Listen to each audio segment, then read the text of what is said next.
to seeking fellowship with him. That's look at verse 10. It's the second half of the verse. Your will be done. What is that? Fellowshipping with God is seeking his will. When we seek for his will, we're seeking for fellowship. Fellowship is part of our daily needs. Jesus said, how did he start his ministry? He said, I did not come to do my own will, but the will of him that sent me.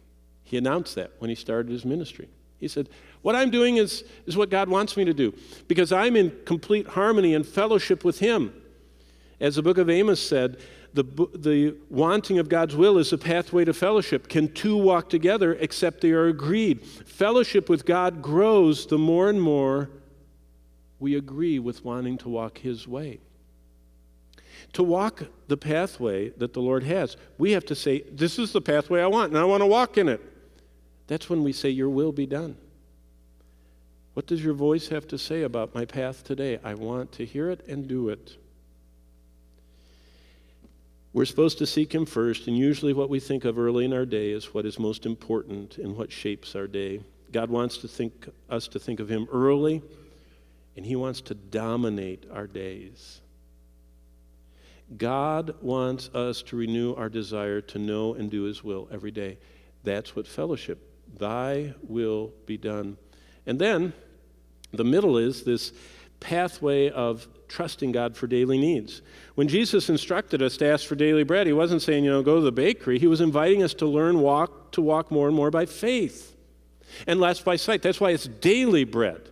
That's one of the hardest things in our culture. We're taught to prepare for, in fact, I was talking with one couple this week, and they said their parents, financial advisor, told them that they can make it till they're 102, full tilt. They have enough.